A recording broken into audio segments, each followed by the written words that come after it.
Hey guys, hey. I'm Welcome representing to Motherland. another Water Cooler Wednesday.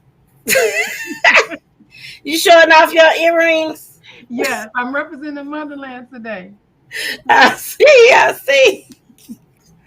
Well, look, today I'm just gonna say, hey, it's my birthday. It's my birthday. Hey, happy birthday to ya. Happy birthday to ya. Happy birthday. How old is you, Dion? I'm only 23. Nice try. So yes. Today's my birthday, and I wanted to come and say hi to you guys on my birthday. So, I could Before you're not going out to fail. celebrate, you got to go Right, out to celebrate, right? So, right. So we gonna do this quick so I could go out. So no, to me, somebody gonna have a lot of questions today. right, today we're gonna have the questions. Come on with the questions, guys. If you have some questions, you can shoot me a happy birthday in the message chat. But you There gotta you ask a go. question too. So my name's Dion Branch, and I am with eXp Realty. And then I have my co-host with me, and I gotta do my head this way. So You did it right. You right. got it. Lisa J, the house money mama here from Nexa Mortgage. All right. So today, guys, we were going to talk about appraisal. So we're going to do a disclaimer. Neither one of us are appraisers, right? We're the ones that receive the appraisal. We Yes. have some comments and thoughts about them sometimes. Probably more than what the appraisers would like. Exactly. So, but the appraiser, they have to, they provide us with a number, and we have to go with it. So, Right. Lisa, what happens? How do what do you do when you're ordering appraisal? Like, Well, what is that process even? when somebody is buying a house, obviously we have to get an appraisal done. So, that is something that we charge to the buyer. And then after they pay for it, then it goes to a local appraiser, and that person is responsible. They like kind of independent contractors, so they're responsible directly for reaching out to the seller side and then getting access to the building. And then they actually go out and they physically inspect the building, the subject property, whether it's a 1, 2, 3, or 4 unit. They go out and actually look at it, take pictures and stuff. And then they also have to, and this is the part I think that gets to be tricky, then they have to find what we call comps, comparables. They're properties that would be similar in square footage within, I think, 3/4 of a mile radius of the area.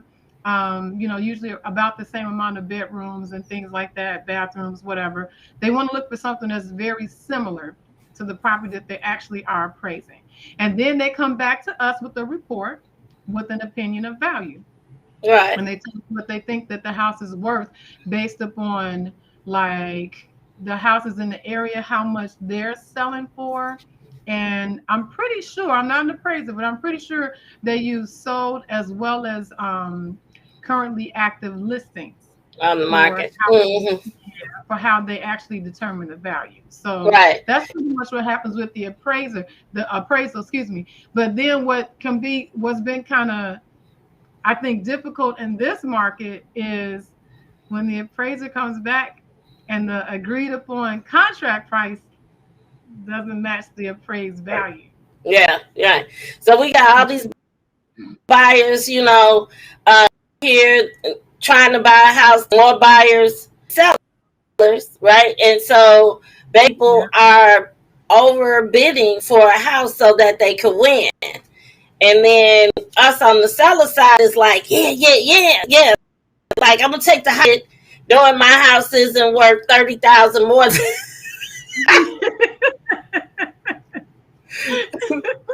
And why not? Why not? Hey, in the words of the Mighty Mighty OJs, money, money, money, money. Exactly. Like that's all they see. You know, they're like, "Hey, okay, I'm gonna take that offer. I don't care that they need to get financing. I don't care that we have to have an appraiser, but Right. appraisal, right? That's right. I'm willing to wait $45. Excuse me, 45 days for that extra $30,000. I'm Next willing to wait. 30,000, right? So instead of saying, okay, let me take a reasonable offer or something that this is my chance, and I get it. I'm on the seller side. I'm like, hey, let me cross my fingers, right? Right. Let me, let me cross my fingers, and maybe two or three other houses in the area have already sold overpriced, and then so then I could get it too, right? Right. I could Right. get it. Right. I want it too. So But then, as a buyer, I think I would be more like, okay, look, this why would I pay for it if it's really not worth it? right. If the appraisers say that it's not worth that amount of money, then why would I pay that extra amount of money to get the house? I mean, because Mm-hmm. so a couple of different things. Now, this not me as a buyer, but this me as the lender now, because a couple of different things are going to come up. Like for the biggest thing, I guess, would just be that obviously, if the value is not there, the lender ain't taking that extra. Right. Listen, the lender is not going to put a lien on your house for more than what the house is worth. That's not going to Mm-hmm. happen. So if the appraisal does come in low, now you got an issue with the lender if you're getting finance. If you're paying cash, you money bags, and okay, that's a different story. You're right. Right. But for the majority of us, when we buy a house, we don't have 150, 200, $300,000 laying around, so we do have to get financing. Now the bank or the lender is going to say, okay, you want to buy this house for 300,000, but the appraiser says that it's only worth 290,000. So we're only going to do in accordance with the value up to the 290,000. Anything more than that extra $10,000 that would be in that spread, you would have to pay that out of pocket because as a lender, we're not going to pay it. Right. So Yeah. you have to make It's that. right. Right. So that's where, as a as a buyer, like say I'm with the buyer.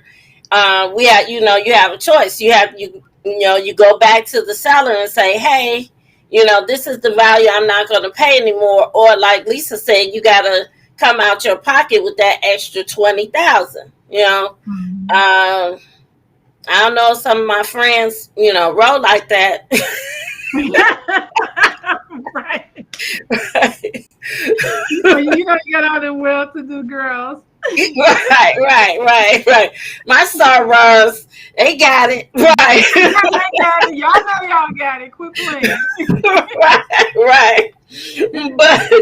But to the most part, like who wants to buy, like you said, who wants to buy a house more, pay for more than what it's valued for, right? But Yeah. on the seller side, the seller, like, he only has a choice whether to just accept the price or, walk away.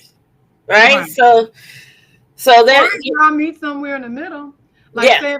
say for example, if it's in that same example I gave a minute ago, if it's a $300,000 purchase price you initially agreed upon, but then if it comes in at 290, you say, well, it is less, but I'll be willing to pay 295 for it. Would you guys be okay with that? Then you meet somewhere in the middle. You can kind of Hmm. negotiate out. I mean, I guess until you actually get to the closing table, just about anything is negotiable still. If you haven't, if you want to go back and change something, that would be one of the things that you could change because that's still normally isn't that still part of attorney review period?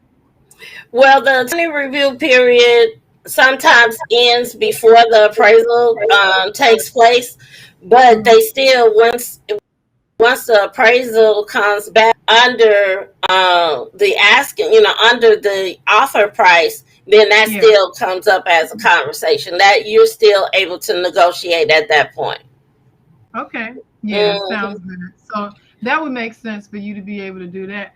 I think probably like a lot of people right now, they're wondering how is it that, in a market where we have all of these houses where they're selling, for more, how is it that these appraisals are coming in lower?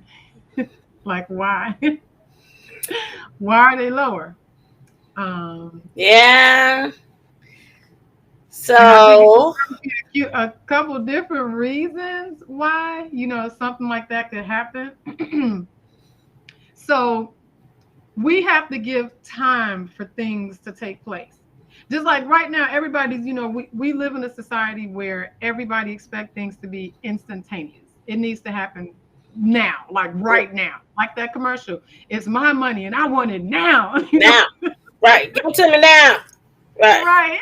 You don't want to wait for anything. So what happens a lot of times is that usually the way a market improves or declines is typically going to be over a period of time.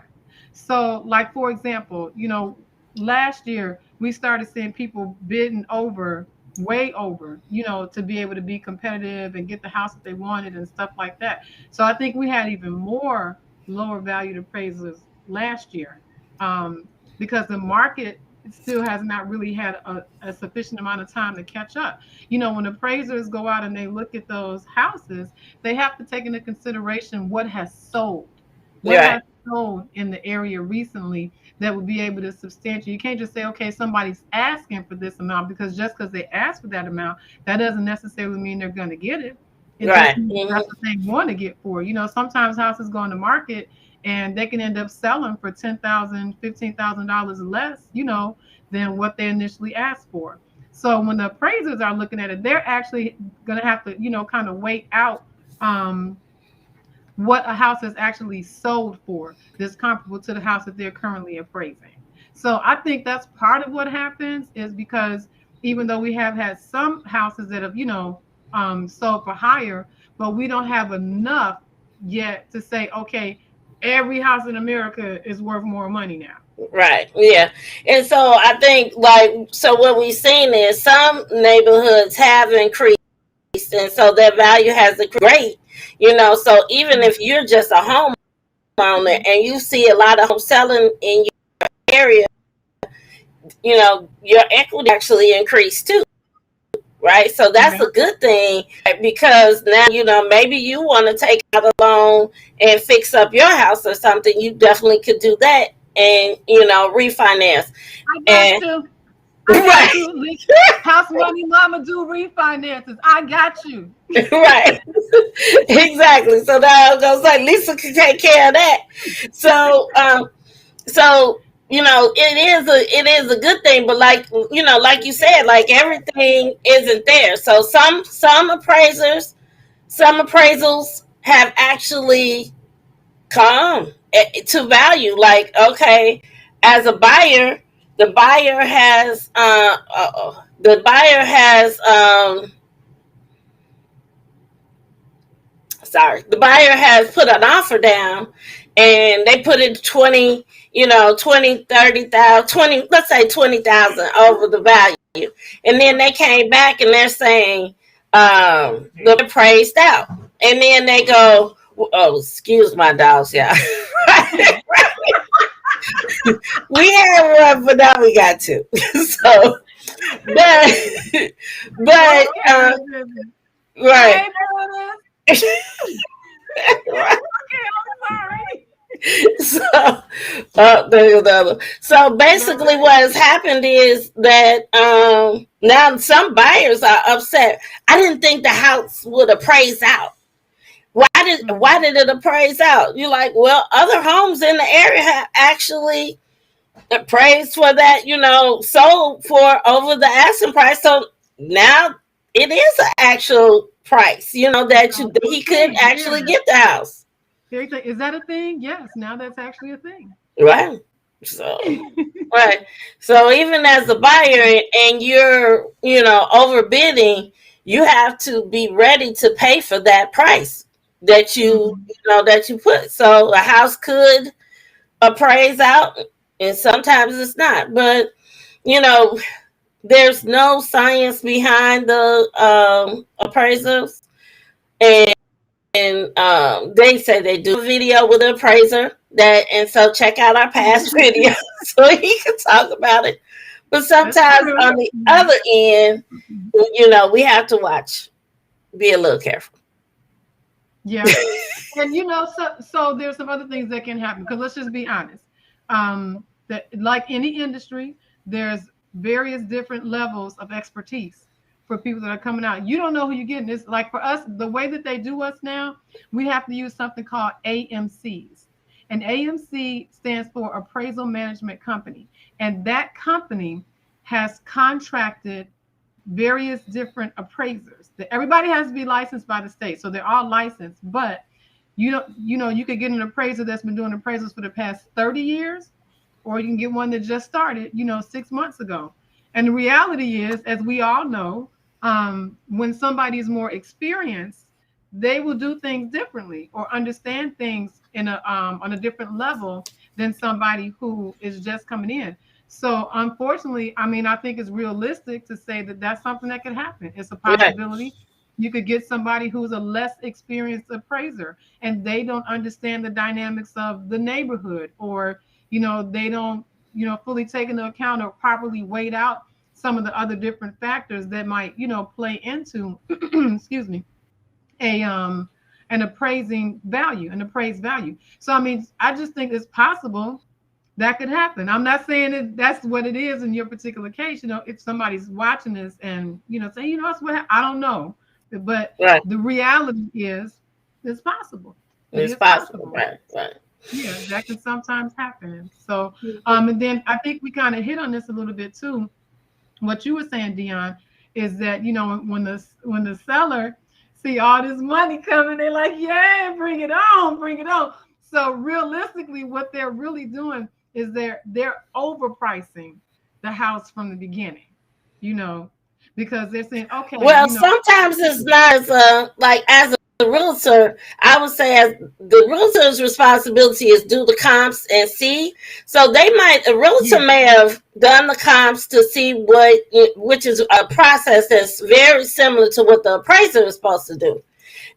uh-huh, Now the thing is, the no, realtor the realtor says the price is, and so now you may list it. Also, you could have the seller say, "But the house 5 doors down around the corner, so for more, yeah, and I want to list my house for more." So we do have to listen to our clients, although we have uh-huh, advised them. So it's two things.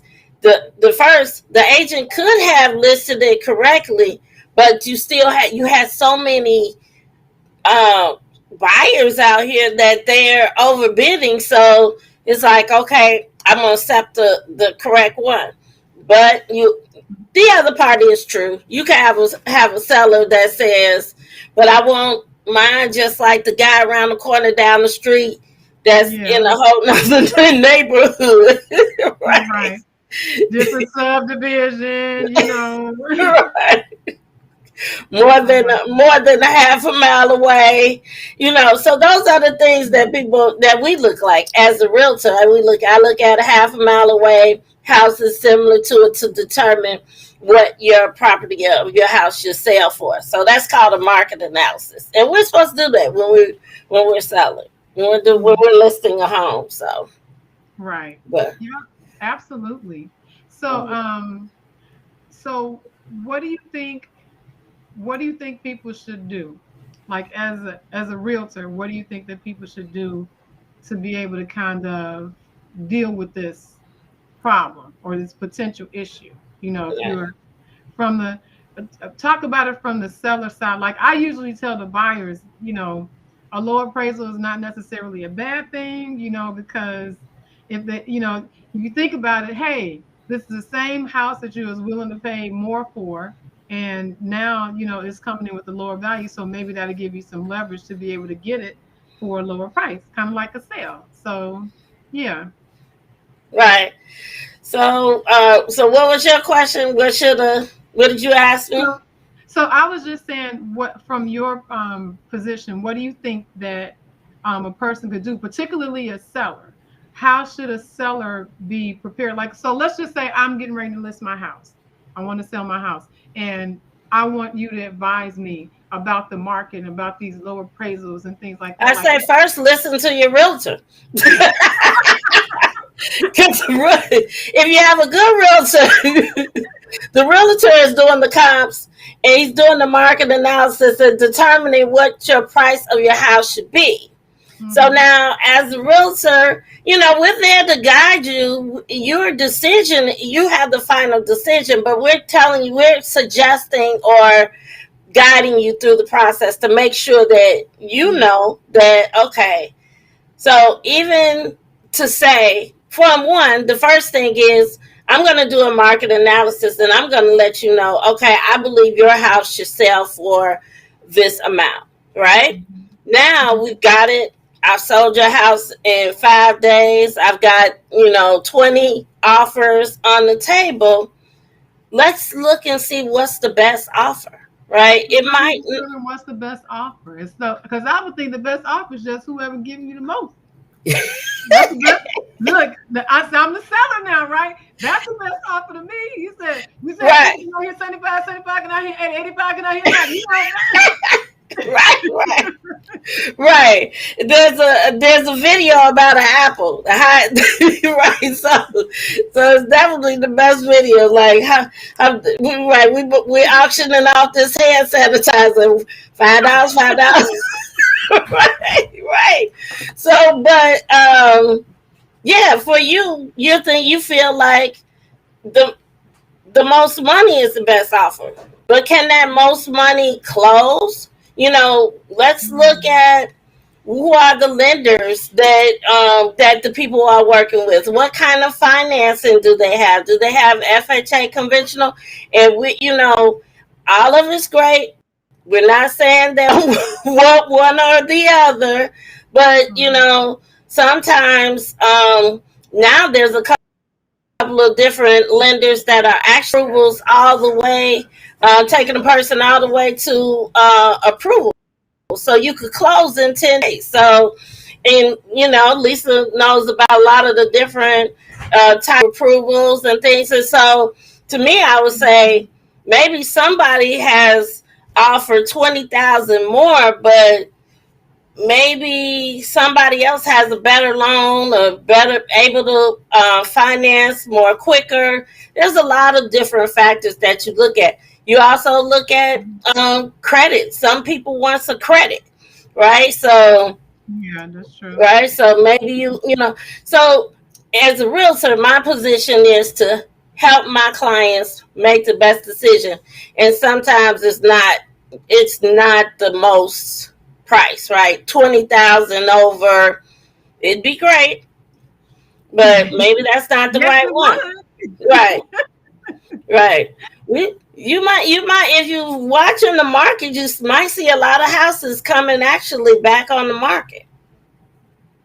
Yep. Actually, I got a call today from somebody who is putting an offer on a home. This is a relocation, but I gave a call to the listing agent because they had all these questions. Like, is a whole, can you put this verbiage in your pre-approval? Look now, y'all ain't about to be dictating my job.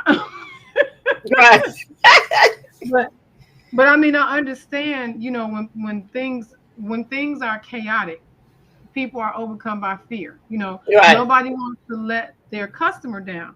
And he's an agent, so the seller is his customer. He doesn't want to let his customer down. I think he feels bad because the seller just had a very bad experience with somebody whose financing didn't go through. Mm-hmm. So they probably had a good, deal put together. It was something that, made the seller salivate like, ah, yeah, Right, like yeah, yeah, right. But then at the end of the day, they couldn't get it done. They Yeah, couldn't and perform. that's. I mean, I just saw a listing that in the messages just said we waited 4 months for this person to get approved, and the financing failed. Wow.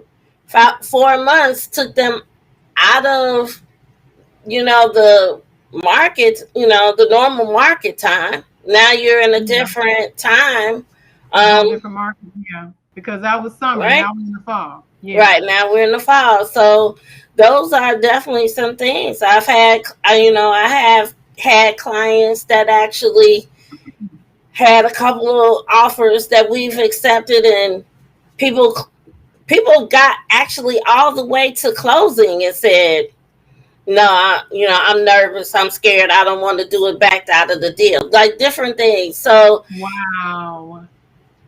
a lot of it you can't control, but sometimes that's why we say it's not always the best thing. Like, oh,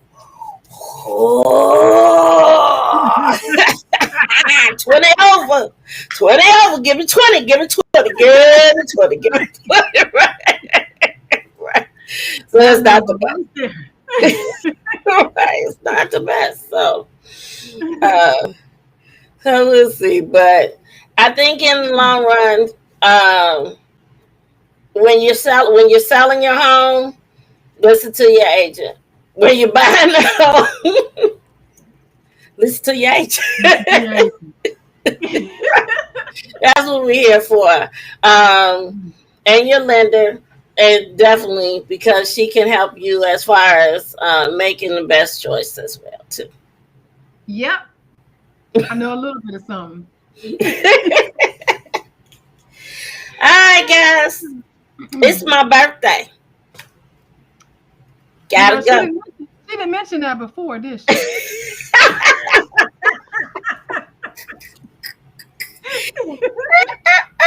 It's Happy my birthday. birthday, Dion.